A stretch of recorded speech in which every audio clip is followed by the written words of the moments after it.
Hello friends, आप सभी का स्टडी मेंटर पे स्वागत है। बिहार पीसीएस के टेस्ट सीरीज से संबंधित आज 13वां टेस्ट करेंगे। आज के जो क्वेश्चंस होंगे उसमें हम ऑप्शंस भी देखेंगे। ऑप्शंस के साथ हम क्वेश्चंस को करने वाले हैं आज। इसके बाद के टेस्ट में हम ऑप्शन नहीं रखेंगे। और आज का जो क्वेश्चंस है उसमें क्वेश्चंस की संख्या संख्या 15 है, जो कि बिहार के करेंट अफेयर से संबंधित जितने भी इंपॉर्टेंट क्वेश्चंस हैं 15 नवंबर तक उनको इसमें शामिल किया गया है। क्वेश्चन को हम जानेंगे, उसके जो राइट आंसर है उसको देखेंगे, साथ में जहां आवश्यकता होगी हम डिस्क्रिप्शन को भी देखेंगे, अदरवाइज हम अगले प्रश्न की तरफ मूव कर जाएंगे। ठीक है, चैनल को आप लोग सब्सक्राइब कर लीजिए। वीडियो को हम आगे बढ़ाएंगे उससे पहले आप चैनल को सब्सक्राइब कर लीजिए। साथ ही बीपीएससी मेंटर को आप फेसबुक पे ये ग्रुप है बीपीएससी मेंटर, आप इसको ज्वाइन कर सकते हैं। इसकी लिंक नीचे डिस्क्रिप्शन में मिल जाएगी। टेस्ट सीरीज से रिलेटेड ऑलरेडी हम पहले भी 12 टेस्ट कर चुके हैं, उनकी प्लेलिस्ट भी नीचे मैंने कमेंट में दे दी है, डिस्क्रिप्शन में भी दे दी है, आप उसके थ्रू प्रीवियस वीडियोस को देख सकते हैं। ठीक है, चलिए शुरू करते हैं। पहला प्रश्न देखते हैं। 15 नवंबर 2018 को राष्ट्रपति श्री रामनाथ कोविंद ने डॉक्टर राजेंद्र प्रसाद केंद्रीय कृषि विश्वविद्यालय पूसा समस्तीपुर में कितने छात्रों को गोल्ड मेडल प्रदान किया? ऑप्शंस देखिए, 13, 29, 33, 41, नन ऑफ दीज। बताइए राइट आंसर क्या होगा पहले क्वेश्चन का। पहले का जो राइट आंसर है वो है 33। 33 लोगों को जो है पूसा में इन्होंने गोल्ड मेडल प्रदान किया। इसके बाद जो है समस्तीपुर के बाद माननीय राष्ट्रपति का प्रोग्राम एनआईटी पटना में था। वहाँ पे जो है इन्होंने 8वें दीक्षांत समारोह, जो एनआईटी का 8वां दीक्षांत समारोह था, उसमें इन्होंने 10 छात्र छात्राओं को गोल्ड मेडल प्रदान किया। ठीक है, तो दोनों कोई ध्यान में रखिएगा, बाय द वे दोनों में से कोई सा भी आपसे पूछ सकता है। अगला प्रश्न देखते हैं, काफ़ी इंपॉर्टेंट प्रश्न है। पटना में अवस्थित पीएमसीएच, जिसमें विभिन्न विभागों में कुल 1754 बिस्तर थे, मतलब कि इलाज से संबंधित, अब इनकी संख्या बढ़ाकर कितनी कर दी गई है? 54 62, 54 55, 41 90, 64 54, नॉन ऑफ दिस। बताइए राइट आंसर क्या होना चाहिए?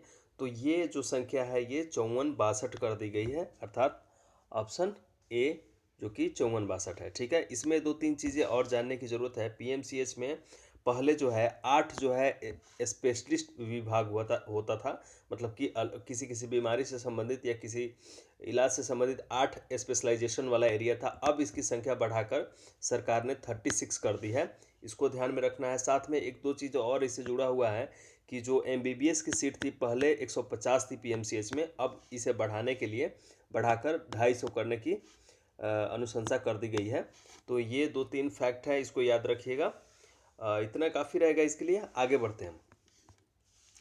केंद्रीय योजना सौभाग्य की सहायता से हाल ही में बिहार को अंधेरा मुक्त राज्य घोषित कर दिया गया। ये घोषणा बिहार के मुख्यमंत्री के द्वारा कब किया गया? 5 सितंबर 2018, 1 नवंबर 2018, 11 अक्टूबर 2018, 15 दिसंबर 2018, इनमें से कोई नहीं। बताइए। चलिए, इसका जो राइट आंसर है वो है 1 नवंबर 2018। इसमें दो तीन चीज़ें आप ध्यान रखिएगा। जो बिहार का टारगेट था कि हम जो है 31 दिसंबर तक, 31 दिसंबर 2018, ठीक है, तक हमें मुक्त करना था, मतलब कि अंधेरा मुक्त राज्य घोषित करना था, मतलब कि बिजली जो है 100% हमने लोगों को उपलब्ध करा दी है इस संदर्भ में। ठीक है, तो हमने जो है उस टारगेट को 2 माह पहले ही जो है 2 माह पहले ही हमने इसे पूरा कर लिया है, प्राप्त कर लिया है। तो ये घोषणा की गई है 1 नवंबर 2018 को, मतलब कि इसी मंथ के बिल्कुल शुरू में। ओके, चलिए आगे आते हैं।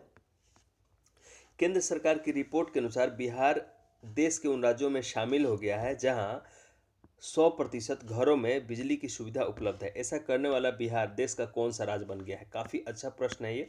आपको ऑप्शंस देखिए, 11वां, 8वां, तीसरा, 18वां, इनमें से कोई नहीं। बताइए 4 का आंसर कौन सा होगा? तो बिहार जो है 8वां राज्य बन गया है। इससे पहले जो है 7 राज्य जो है 100% बिजली से संबंधित जो है, बिजली की जहाँ पे सुविधा 100% है, वो अन्य 7 राज्य कौन कौन से हो सकते हैं? तो कौन कौन से हैं उनके नाम अगर जाने तो मध्य प्रदेश, गुजरात, पंजाब, आंध्र प्रदेश, तमिलनाडु, केरल, गोवा और पुडुचेरी। वैसे इसकी ज़रूरत नहीं पड़ेगी आपको याद करने का, बिहार का क्रम भी आप याद रख लेते हैं तो काफ़ी है। अगला प्रश्न देखते हैं, काफ़ी अच्छा प्रश्न है, काफ़ी फेमस हुआ था ये प्रश्न। अक्टूबर 2018 में बिहार के किस फसल को विशेष भौगोलिक संकेत जिसे कि जीआई टैग कहते हैं प्राप्त हुआ है? तो इसमें जो ऑप्शंस है जर्दालू आम, कतरनी चावल, मगही पान, शाही लीची, इनमें से कोई नहीं, बताइए। तो इसका जो राइट आंसर है वो है डी अर्थात शाही लीची।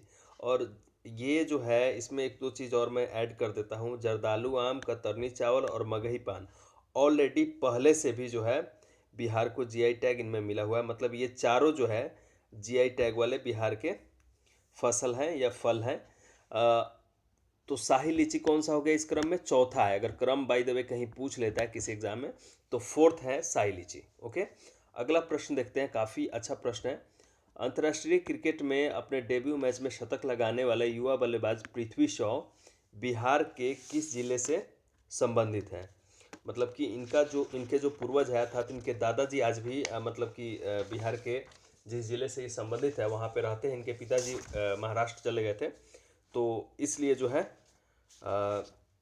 ये महाराष्ट्र की तरफ से खेलते हैं। तो अभी जो है इन्होंने इंग्लैंड के खिलाफ जो है इन्होंने इंग्लैंड के खिलाफ कह रहा हूँ।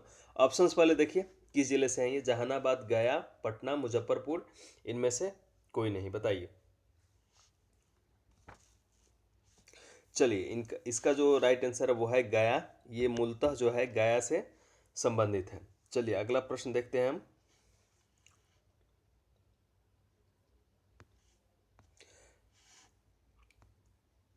अगस्त 2018 में महिला सुरक्षा से संबंधित एक ऐप जो है लॉन्च किया गया था, उसका क्या नाम है?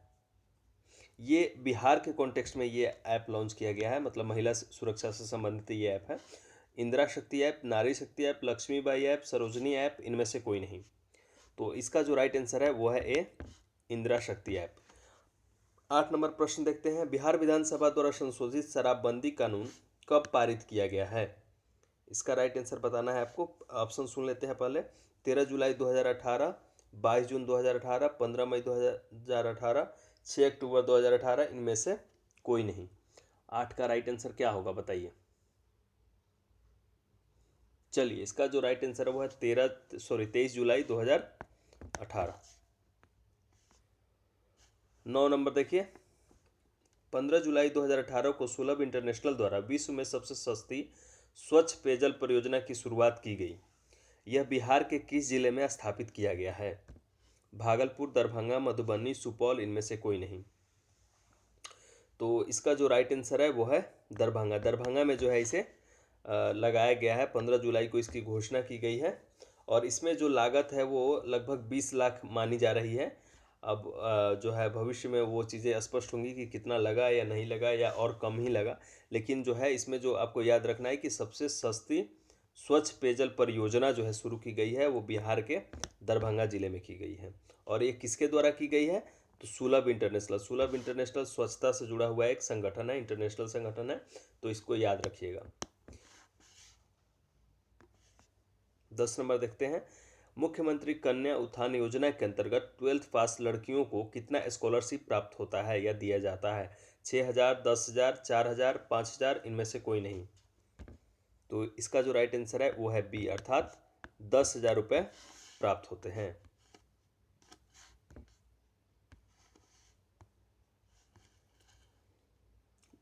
20 मई 2018 को मुख्यमंत्री नीतीश कुमार द्वारा उद्घाटित प्राचीन पाटलिपुत्र की गौरव का एहसास कराने वाला बिहार सभ्यता द्वार बिहार के किस जिले में अवस्थित है? नालंदा, वैशाली, पटना, गया, इनमें से कोई नहीं। चलिए इसका जो राइट आंसर है वो है सी अर्थात पटना में है ये। इसका क्या नाम है? बिहार सभ्यता द्वार। अगर आपसे पूछे कि बिहार सभ्यता द्वार बिहार के किस जिले में है तो इसको याद रखिएगा, पटना जिले में है ये। 12 नंबर देखते हैं, 29 मई 2018 को बिहार कैबिनेट ने 40.31 करोड़ की लागत से मत्स्य पालन कॉलेज की स्थापना बिहार के किस जिले में करने की घोषणा की है? मतलब कि मछली के पालन से संबंधित एक इंस्टीट्यूट एस्टेब्लिश किया गया है, बिहार के किस जिले में किया गया है? सहरसा, पूर्णिया, किशनगंज, छपरा, इनमें से कोई नहीं। चलिए 12 का जो राइट आंसर है वो है सी अर्थात किशनगंज।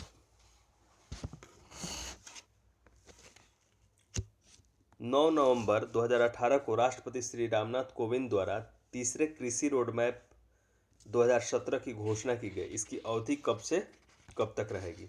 2017 से 22, 2017 से 18, 2017 से 20, 2017 से 27 और कोई नहीं, बताइए। चलिए, इसका जो राइट आंसर है वो है 2017 से 2022, अर्थात ऑप्शन ए। 14 नंबर देखते हैं, दलहन एवं तेलहन फसलों के उत्पादन हेतु कृषि रोडमैप, किस कृषि रोडमैप, मतलब कि 3 अभी तक आए हैं कृषि रोडमैप, तो उसमें से किस नंबर वाले जो कृषि रोडमैप था उसमें इस पर बल दिया गया था, अर्थात दलहन और तिलहन फसलों पे। प्रथम, दूसरे, तीसरे, इनमें से कोई नहीं या एक से अधिक, बताइए। तो इसका जो राइट आंसर है वो है तीसरे, मतलब कि जो अभी का तीसरा जो कृषि रोड मैप है इसमें जो है दलहन और तिलहन के उत्पादन पे बल दिया गया है। ठीक है, साथ ही इसमें क्या क्या कही गई है, इसमें कही गई है कि जो ग्रामीण इलाके हैं उसमें कनेक्टिविटी की सुविधाएं हैं मजबूत करेंगे। और एक दो चीज़ें और इसमें ध्यान रखना है, वो अगले प्रश्न के बाद में बताऊंगा, क्योंकि इससे संबंधित एक और प्रश्न है। बिहार में प्रथम कृषि रोड मैप की शुरुआत कब की गई थी? ठीक है, तो बताइए इसका जो राइट आंसर है वो क्या है? 2017, 2001, 2007, 2011, इनमें से कोई नहीं, बताइए। तो इसका जो राइट आंसर है वो है 2007, अर्थात प्रथम कृषि रोड मैप 2007 में। और उसके बाद जो है दूसरा संस्करण कब आया? तो 7 के बाद 2012, याद रखिएगा। और 2012 के बाद कब आया है? 2017, मतलब कि 5-5 साल के ड्यूरेशन के लिए कृषि रोड मैप 2007 से लाना हमने शुरू किया है बिहार में। ठीक है, तो ये 2017 तक है। इसका उद्देश्य क्या था इस तरह का योजना को लाने का? तो इसमें जो है इसका जो उद्देश्य था कि कृषि में नई नई टेक्नोलॉजी को हम लाए, किसानों का जो है कमाई को बढ़ाए, उनके उत्पादन को बढ़ाए, उनके मतलब कि कमाई का जो स्रोत है उसको हम ज़्यादा से ज़्यादा बढ़ाएं, क्योंकि बिहार की अधिकांश जनसंख्या कृषि पर डिपेंड है। इन्हीं उद्देश्यों से जो है इस योजना को लाया गया था। तो आज की वीडियो में इतना ही रहने देते हैं, फिर हम लोग मिलेंगे जल्द ही अगली वीडियो में। चैनल को सब्सक्राइब कर लीजिए, और अगर आपकी इच्छा हो तो फेसबुक ग्रुप से ज़रूर जुड़ जाइए, आपको फ़ायदा होगा। मिलते हैं हम लोग जल्द ही अगले वीडियो में। Thanks for watching.